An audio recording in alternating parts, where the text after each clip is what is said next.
Audio Jungle.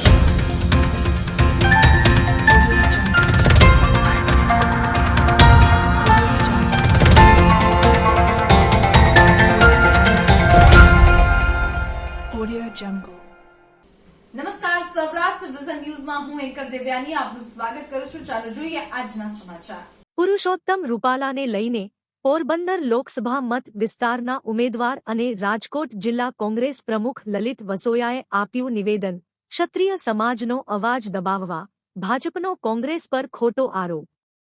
Lalit વસોયાએ વધુમાં જણાવ્યું હતું કે ભાજપ સમાજ વચ્ચે ભાગલા પાડવાની રાજનીતિ કરે છે.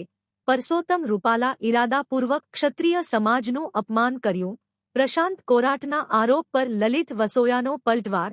પ્રશાંત કોરાટે કરેલ નિવેદનને શર્મજનક ગણાવતા લલિત વસોયા, કોંગ્રેસે નહીં, ભાજપના આગેવાનોએ ભાગલા પાડ્યાનું લલિત વસોયાએ જણાવ્યું હતું. રિપોર્ટ જગમાલ સુવા, રિપોર્ટર ધોરાજી.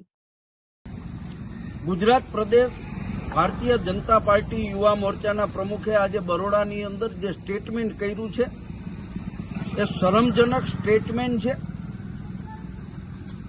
રૂપાલાજી ક્ષત્રિય સમાજ વિશે જે ટિપ્પણી કરી છે એને કારણે સમગ્ર ગુજરાતની અંદર ક્ષત્રિય સમાજ રૂપાલાજીનો વિરોધ કરી રહ્યા છે. ત્યારે આ પ્રશ્ને રાજનીતિ કરવાને બદલે ભારતીય જનતા પાર્ટીના લોકો કોંગ્રેસ ઉપર આરોપ લગાવીને ક્ષત્રિય સમાજનો અવાજ દબાવવા માટેનો પ્રયત્ન કરે છે. એ નિંદનીય છે. ભારતીય જનતા પાર્ટી કોમ વચ્ચે, જ્ઞાતિ વચ્ચે, સમાજ વચ્ચે ભાગલા પડવી અને પોતાની રાજનીતિ ચલાવી રહ્યા છે. અને આ એના જ ભાગરૂપે રૂપાલાએ ઇરાદાપૂર્વક ક્ષત્રિય સમાજનું અપમાન કર્યું છે કે જેને કારણે આ ગુજરાતની અંદર વર્ગ વિગ્રહ થાય, ક્ષત્રિય અને પાટીદાર સમાજ સામસામા આવે. આમાં કોંગ્રેસ નહીં પરંતુ ભારતીય જનતા પાર્ટીના આગેવાનો સમાજ વચ્ચે ભાગલા પડાવવાનો પ્રયત્ન કરી રહ્યા છે.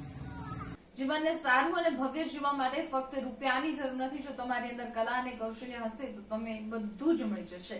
આવા સદવિચાર સાથે બધા સ્વસ્થ રહો, સુરક્ષિત રહો. તેમજ તમારા શહેરના સમાચારો તથા તમારા બિઝનેસની જાહેરાત આ ન્યૂઝ ચેનલ પર મૂકવા માટે સ્ક્રીન પર બધા નંબર પર સંપર્ક કરી શકો છો. તેમજ આ ચેનલને લાઈક કરો, શેર કરો અને સબસ્ક્રાઇબ કરવાનું ભૂલશો નહીં, જેથી નવા સમાચારો તમારા સુધી ઝડપથી પહોંચી શકે.